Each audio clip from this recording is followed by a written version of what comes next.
Well, several House members led by Republicans Mark Meadows and Jim Jordan are said to be preparing a resolution to impeach Deputy Attorney General Rod Rosenstein. Now, we spoke to our own John Gizzi yesterday, who confirmed that he had actually met with Representatives Jordan and Meadows about an hour before we spoke with him. When I asked John, are they actually preparing these articles of impeachment? John said yes. It was about the shortest answer to an interview John Gizzi ever gave in political history, and he's a Washington insider. Now, this all comes after Politico reported last week that House conservatives are launching a new push to oust Rosenstein. Some lawmakers have claimed that Rosenstein has delayed and impeded their investigation into anti-Trump FBI agents involved in the Mueller probe. Last month, lawmakers, you might remember it, we covered it here on the show, grilled Rosenstein, accusing him of withholding information from Congress, and Representative Trey Gowdy forcefully, I'll say urged him, but almost commanded him to end the Mueller investigation. And that's where we want to bring in our next guest. Joining us now is Lindsay. She's the host of The Politics of Business. She's also the business and political editor, easy for me to say, at IVN, the Independent Voters Network. Good to see you, Lindsay. So as we mentioned, John Gizzi basically confirming those reports. Let me ask you, first off, is this a good move? And secondly, what's the likelihood of it actually happening? Those are two very linked questions and important ones. I don't think that it really has any legs. There have been members of the GOP who have come out to media up front and on the side and said, we're throwing cold water on that. We don't think it's going to happen. Sure, we're not getting all of the information I want, but I think especially the optics after Helsinki and the situation that the national conversation happening around that is taking up a lot of space. I don't think the GOP will do it. I don't think that it would be good for the GOP to do it. We are coming up on midterms. I know we're hitting a slow August time, but still there's plenty of voting to be done during August. Going into the midterms, there's so many other things to talk about right now. I don't think it will pick up speed the way that they would hope it would. Lindsay, let me play devil's advocate. That's my feeling on the ground, especially, and it's just midweek here. Right. Right. It's just the middle of the week here in Washington. Not to interrupt, Lindsay, I'm sorry. Let me play devil's advocate for a moment, though. Many Americans, when congressional hearings are called, now roll their eyes. They say, all bark, no bite, dog and pony show, window dressing. These people go into Congress, they plead the fifth, they lie, they obstruct, they disrespect Congress. If they don't do this, if they don't call Rosenstein to task, doesn't Congress's authority, the respect of Congress, doesn't it become diminished that much further? Isn't this almost fighting for their own survival, their own relevance, their own authority in terms of an inquiry body at this point? I think that's a good question. There are certainly individual lawmakers who I feel are fighting for that, actually on both sides of the aisle. Giving Congress more credibility and authority and proving to the American people that, look, I can do my job, I can make these harsh judgments is really important right now.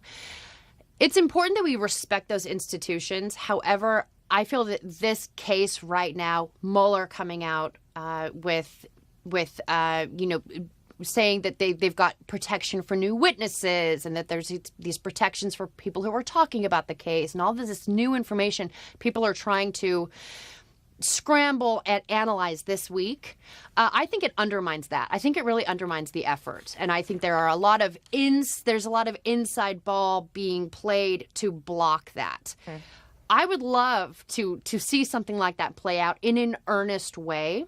I don't know if the American people trust that it would all play out in an earnest way, especially with the media right now and how the media would definitely bash the GOP for taking these steps. Lindsay, you mentioned Special Counsel Robert Mueller's Russia probe. Mueller wants immunity for 5 people so that they will testify in Paul Manafort's trial, which starts next week. Mueller isn't releasing the names of the witnesses at this time so as to not create, quote, the risk of undue harassment, end quote, and because the details, quote again, could lead to reputational harm, end quote. Now, the president's former campaign chairman is facing 18 charges, including bank fraud and failing to register as a foreign agent. These are, of course, decades old, but anyway, could spend the rest of his life in prison. Simultaneously, a Russian woman who's been accused of being a government agent is set to appear in court in about well, not too long from now. That is Maria Butina. She was arrested Sunday. We've just now been hearing about this over the last couple of days, charged with acting as a government agent.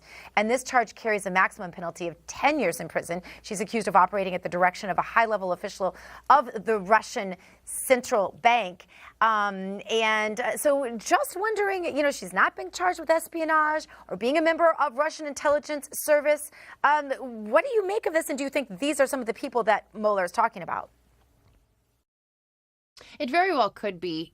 He's playing it smart by publicly in these documents stating that they want to protect these witnesses from undue harassment. Doesn't it make you guys kind of think about what kind of harassment these people may have gone through in order to even agree to something like this? Their reputational danger, the fact that they may lose income, a good family life, safety for their children.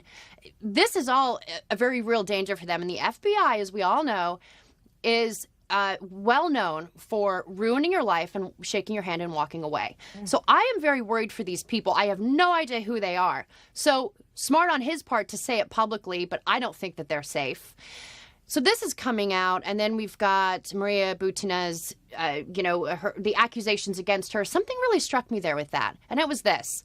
Her lawyer came out and said they have nothing on her that shows that she was, and I'm paraphrasing, particularly pushing any policy of the Russian Federation or blah, blah, blah. You don't have to push particular policy to be an agent. You can be a freelancer and just build relationships. You can be a spy that way. So I think that argument is bunk. Not that I'm saying that Lindsay, it doesn't mean I'm going to leave it right there. We have to go to a commercial break. We're going to continue this conversation when we come back.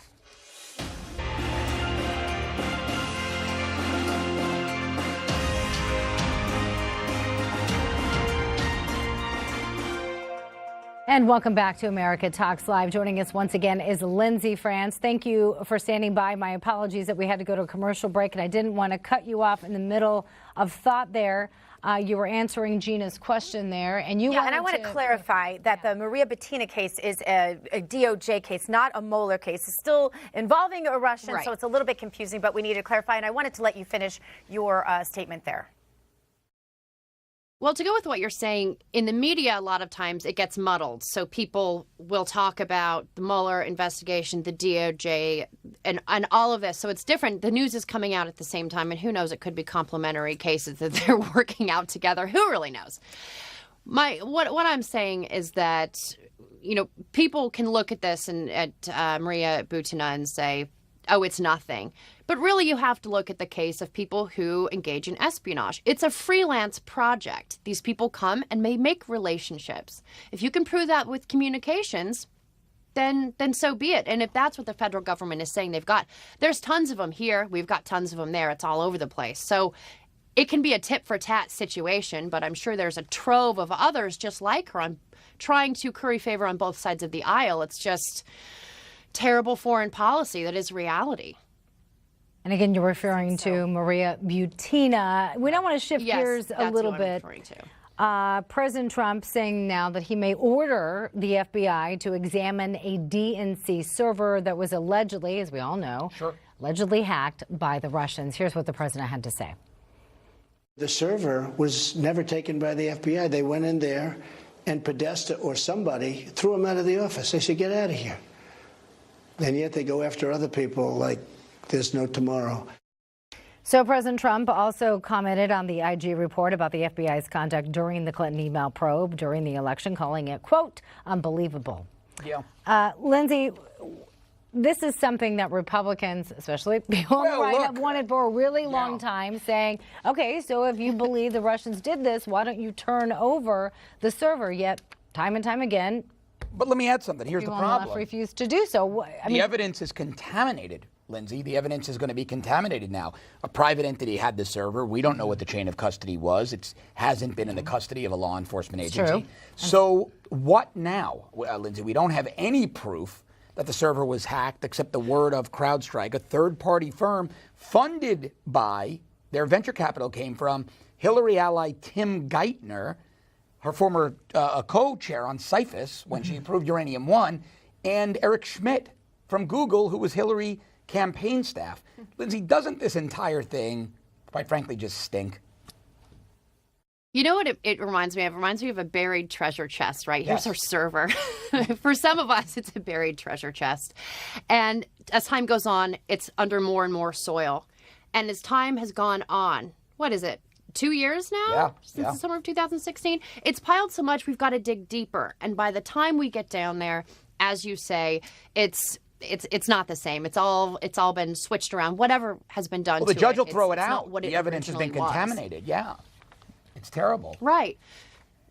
So when American people and when voters hear about this, the DNC hack or the hacking of the voter rolls, it's Russian hacking of the election to say, well, the Russians hacked the election because Trump didn't really win. No, Trump won. The DNC was hacked. By whom?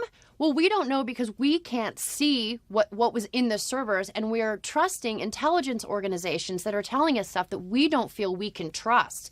So there are so many systems in place that undermine what we would like to trust. Where are we supposed to turn? Where can we credibly get our information from? And that, for me, is a very, very big worry, because I don't know if you've noticed, but the Democratic Party doesn't seem to be rearranging itself. Like, where's the rejuvenation here? Well, they Where may are be we getting seeing the some Democratic Party rejuvenation. leadership saying, Right, we're running out of York. time, but we may be getting some rejuvenation from James Comey. Oh, yeah. Yeah, Oh, yeah. I'm going to fill you guys in on that story coming And in up. New York with Ocasio-Cortez. With the headlines. Lindsay, stand by. We also want to talk about the economy. The president touting some pretty good numbers not too long Great ago. numbers. Get your reaction to that. And, of course, those tariffs not making a lot of Republicans too happy. We'll be right back. Time now to take a look at some of the stories that are trending on Newsmax. The Republican Congress is incapable of, quote, fulfilling the founders' design that ambition must counteract ambition. Comey says policy differences don't matter right now. And the European Union fines Google a record $5 billion for antitrust violations over Android. The EU says the tech company restricted other phone makers that use Android's mobile operating system to make sure it drove traffic to Google's search engine. Officials also ordered Google to stop anti-competitive practices with phone manufacturers within 90 days or face more penalties. The company plans to appeal it. For much more on these stories, please visit Newsmax.com.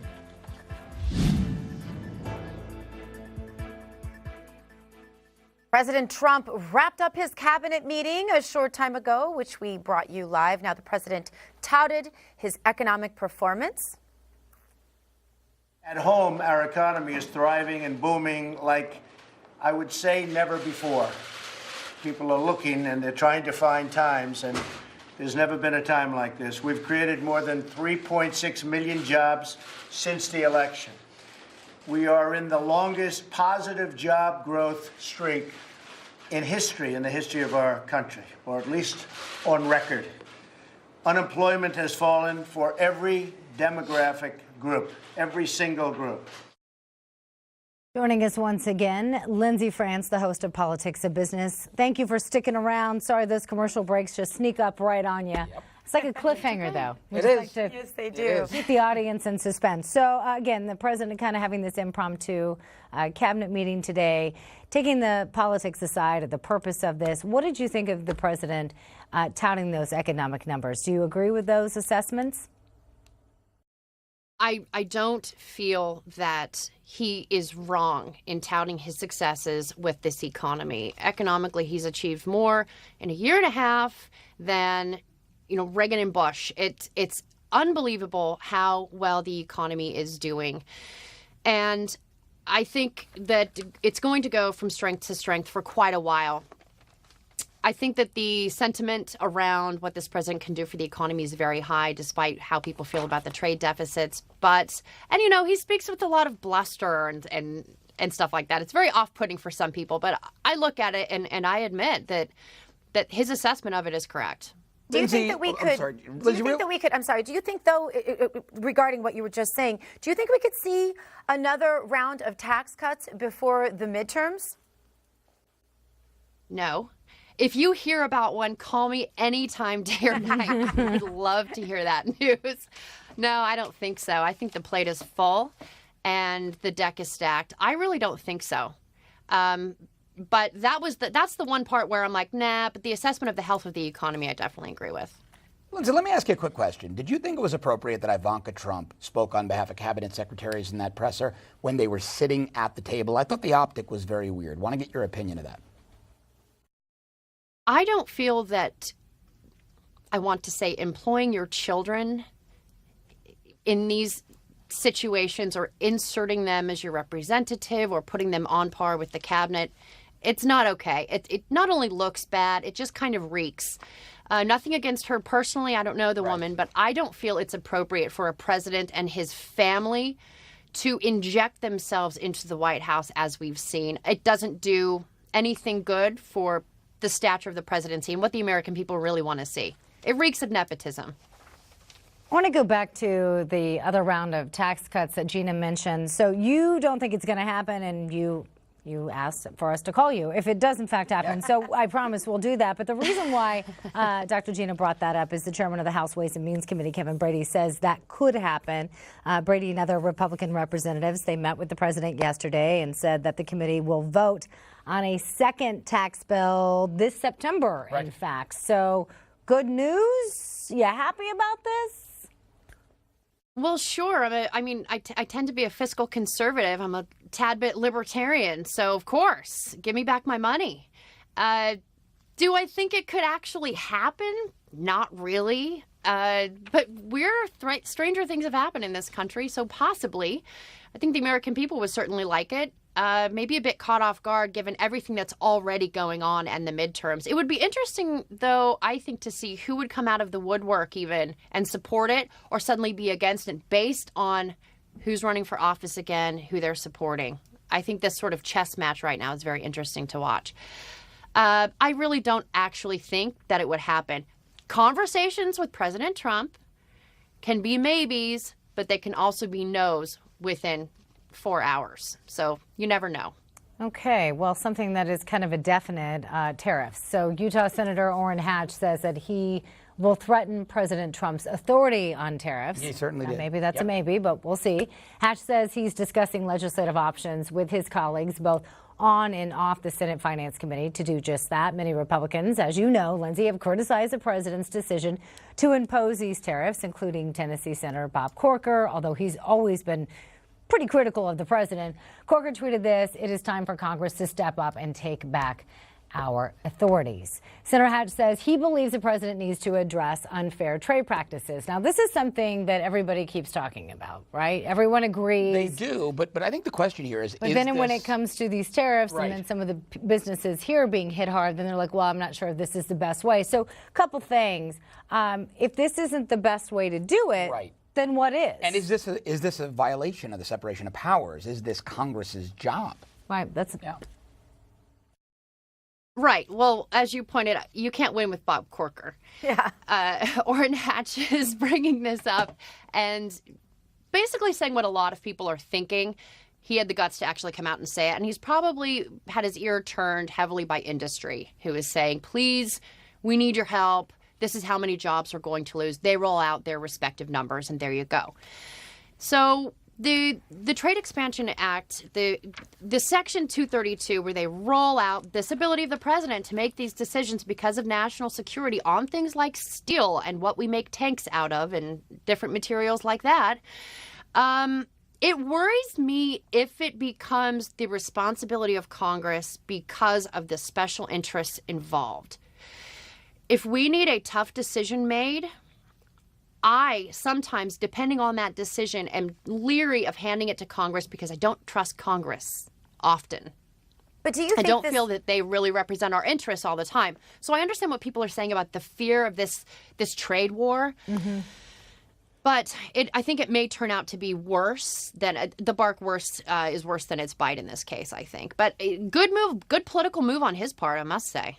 Do you think that the administration's focus this morning, especially with the meeting we saw a little bit earlier, do you think that this is a concerted effort to sort of move beyond the foreign policy focus that has been over the last couple of weeks? And if so, do you think this is smart out in front of the midterms to reshift the focus sort of back to the economy? Have about a minute left, Lindsay.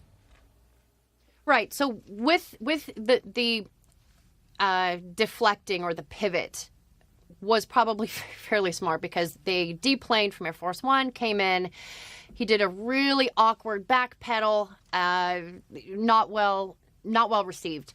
You got to pivot from that and focusing on domestic and offering, maybe a tax cut, maybe a this. Trying to get the wheels going. It's only Wednesday here in Washington. People are already tired. So he's going domestic. Woohoo! And we'll see where it goes from there. But I think it probably was very, very smart. Lindsay, stick around. We've got more to come. Coming up after the break, we're going to be talking about one of my favorite people, Lindsay, Democratic congressional candidate from New York, Alexandria Ocasio-Cortez. Love her. It's her new war on capitalism. We'll tell you what she's talking about. I can't get enough of her. She's the gift that keeps on giving. She is. Look how happy you are. She's the future of the Democratic Party. It makes me happy. As good as the resist movement and the abolish ICE movement. No, this all is packed great. into one person. I want to hear what our viewers think about I really want to Give know us what a our call, viewers think, 1-877-Newsmax. We played part of that interview that she did with PBS. About Palestine, Israel occupying Palestine. I mean, she is just a foreign policy darling. We'd love to know what you think of her and everything else. Give us a ring. You just put the knife right in there and you just kind of turned it, John. turned a little bit. Just 877 a little bit, John. Newsmax. We want to hear from you. All that after the break. Stick around.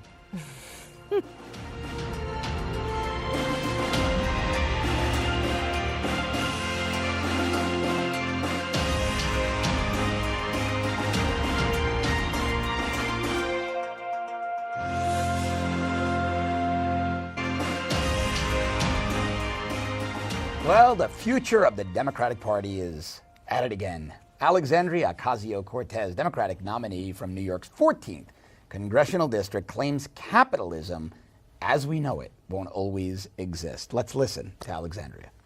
We look at these figures and we say, oh, unemployment is low, everything is fine, right? Well, unemployment is low because everyone has 2 jobs.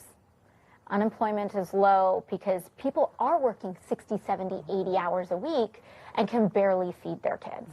And so I do think that right now, when we have this no-holds-barred, Wild West hyper-capitalism, what that means is profit at any cost.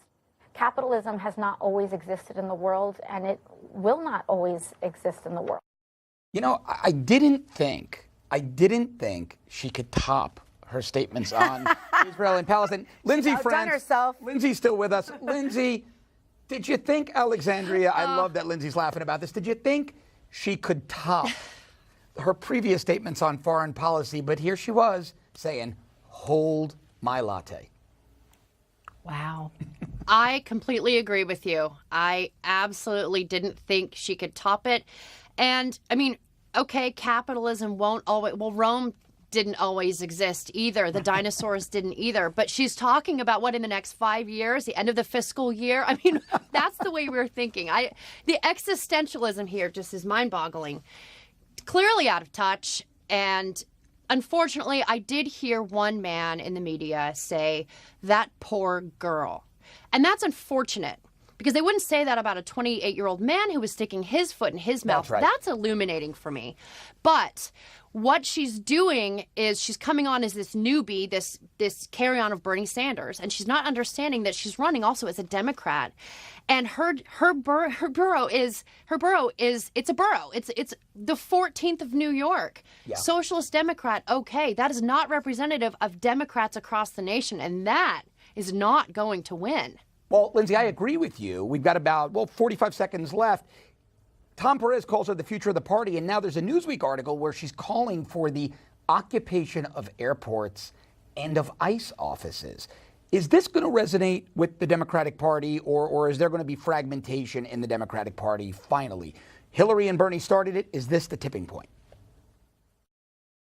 They've got to clean up their act and figure out how to move forward, because there's no strategy here. And if there is, it's blowing my mind. The abolish ICE movement is hysterical because you can't abolish a government department. You abolish an institution like slavery. Right. ICE isn't an institution that's like slavery. So this whole movement is just not going to have traction. And we're just going to watch her tumble around, and the Democrats are going to have to somehow lick their wounds. It's unfortunate to see this, but it's not coming from an educated standpoint of actually knowing the stance of America on these issues.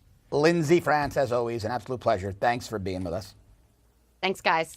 Coming up after the break, we're going to lighten the mood, play some of the best jokes from those late-night comedians. You're with America Talks Live. Now, well, actually, why did I even say that? We're not going to break yet. I want to analyze Alexandria. Yeah? Yeah. Well, that's a shocker. Look, here's the thing. So what do you think? Here's the she gets your vote for being the future of the Democratic Party. I hope she is. I hope she is, because guys like Connor Lamb make me nervous. Guys like Jim Webb make me nervous because they have ideas that I can agree with, and they make Democrats look sane. When Tom Perez and Keith Ellison decide to be the voices and faces of the Democratic Party, and look, I don't want to insult anybody, but that was just stupid what Alexandria And the Democrat Party is in an identity crisis to begin with between the left and the right, and she accentuates Now we're ready to go to those late night. Now we're ready to go to those late night comedians. I was a little premature. Stick around. You're with America Talks Live.